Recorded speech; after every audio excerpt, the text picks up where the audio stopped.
Hello class. Today we're going to be starting a new unit. We are going to be learning about the levels of organization of living things. In our last section we talked about the characteristics of life. These are the things that all living things do or are in order to be considered living. And today we're going to start talking about some of those in more depth. Your learning goal for this section is to be able to list the levels of organization from simplest to most complex. There are 7 levels of organization that you will need to know. Let's review briefly what are the characteristics of living things. Remember that all living things contain or are made of one or more cells. We're going to be talking more about cells today. All living things obtain and use energy. All living things reproduce. All living things respond to stimuli. All living things maintain an internal balance. All living things grow and develop, and all living things adapt to their environments or evolve over time. We're going to be moving into our unit where we learn about cells, and so our levels of organization help us understand where cells fit within the scale of living things. One thing that is true of all living organisms is that they are all organized. An organism is an individual form of life, such as a sunflower, an elephant, a human being. Every single one of these organisms exhibits organization. They have to be organized, their bodies are organized, and the organization helps the living thing function properly.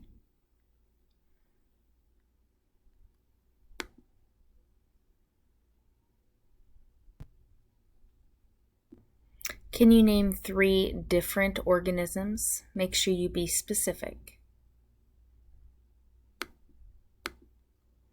So we've talked about how living things are organized. Organisms are organized on many different levels. The smallest, simplest level of organization is the atom, and you can see that here in our diagram. Atoms are very small things that make up all matter. And the next level after that is molecule. Then after that we have cells, and then tissue, organ system or body system, and then finally organism. The organism is the largest, most complex level of organization. This diagram shows you the levels of organization from the simplest, which would be atoms, to the most complex, which would be organism.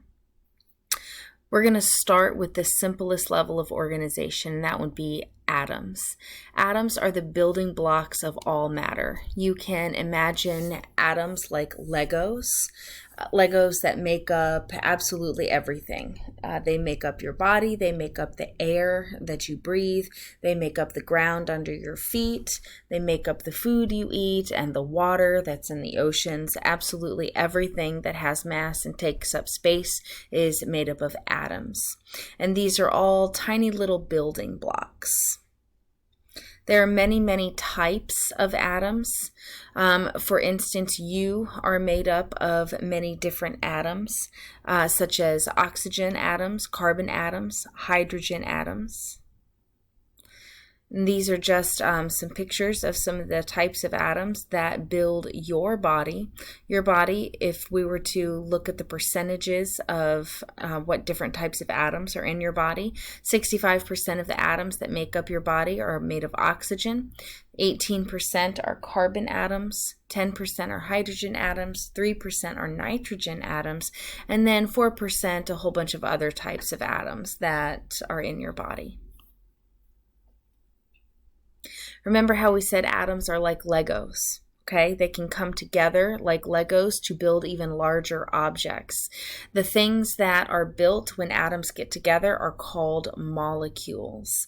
Molecules are groups of atoms that are bonded together, and when they bond together, they make something new. Here you have a diagram of an oxygen atom. You can see that it has a certain structure.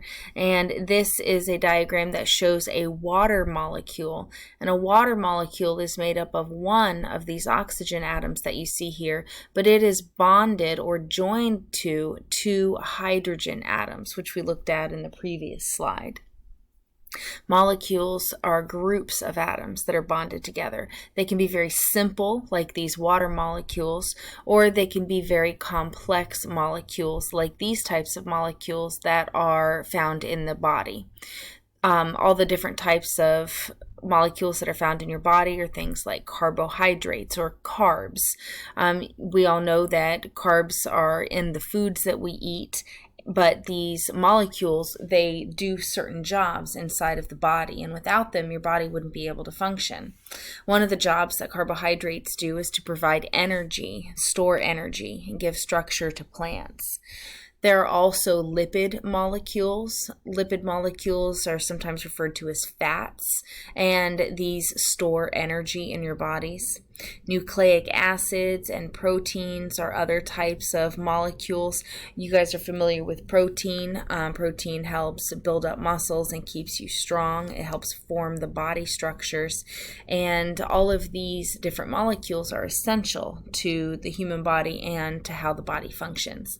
But they are all groups of atoms that are joined together. Many different molecules can come together to build something even bigger, and these things are called cells, right? Like atoms, molecules can come together to build even larger, more complex things.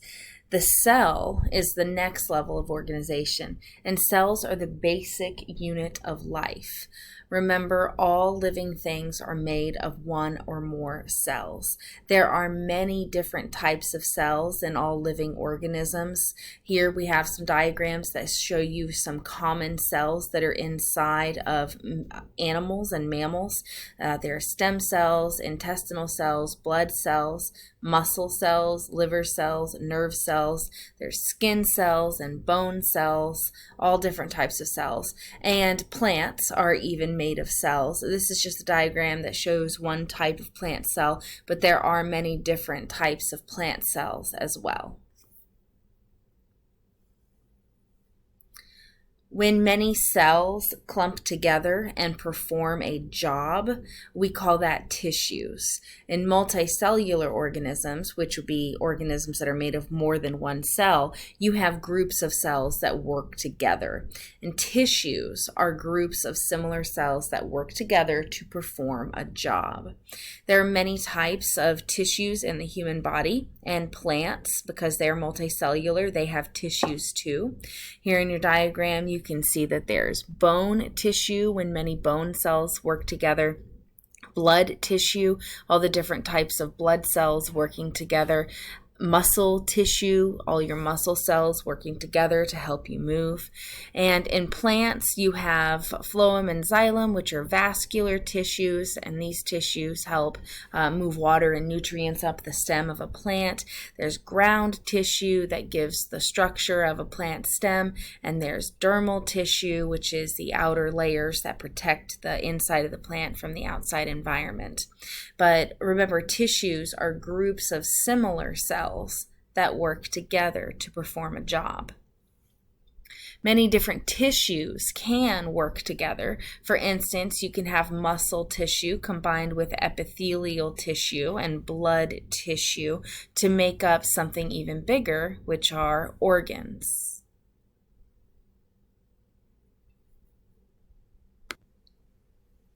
Organs are groups of tissues that work together. There are many different organs inside of living organisms, and each organ has a specific job. You can see here in this diagram, the stomach is an organ that's in all living animals, and stomachs are made up of many different types of tissue. There's smooth muscle tissue and blood tissue, connective tissue and nervous tissue. These are all different groups of cells working together. And each one of the organs inside of the human body is made up of different tissues that work together. There's the brain, lungs, liver, intestines, heart, stomach, kidneys, bladder. You've heard of all of these. All these things are organs in the human body, and not just in humans, but other animals have these organs as well. For instance, a mouse has all of these organs too. But these organs are all groups of tissues that work together. Many organs can work together also to perform a function, and when you have many organs working together to perform a function, we call that an organ system. You can see here several human body systems or organ systems. There's the skeletal system that's made up of all of the bones of the human body, the muscular system that's made up of all the muscles. The digestive system is the system that breaks down food in our bodies and turns it into energy, and that is made up of the stomach and the intestines. You have the respiratory system, the nervous system, the circulatory system, and these are just a few of the systems that make up the human body. Remember, organ systems or body systems are groups of organs that work together to perform a specific job. Each one of these systems that you see here in this diagram has a different job. And lastly, the highest, most complex level of organization is an organism. An organism, as you recall, is an individual form of life, and multicellular organisms are made of many organ systems working together to help the organism function. So you can see here in this diagram, these diagrams do not show the levels that include atoms and molecules. But remember, atoms are the building blocks of matter, and they come together like Legos to make molecules. Molecules, there are many different types that work together, and these guys make up cells. Many cells work together to make tissues, and many tissues work together to make organs. Organs have specific jobs in the body, and they group together in an organ system to do a job. And when you have many different organ systems working together, that forms an organism. You can see this happening in both animals, like you see here in this diagram, but also in plants. Plants are also made of cells that work together to form tissues. Many tissues form an organ. You have organs working together in an organ system, which creates the entire organism. All right, just to review, the simplest level of organization is the atom. Many atoms work together to make molecules. You can have many molecules working together to form a cell. Cells, different types of cells similar types of cells work together to make tissues, but many different tissues work together to make organs. You can have a bunch of different organs working together to make an organ system, and when all the organ systems work together, that's what forms an organism. Take a second and look at this diagram. What goes in the missing boxes?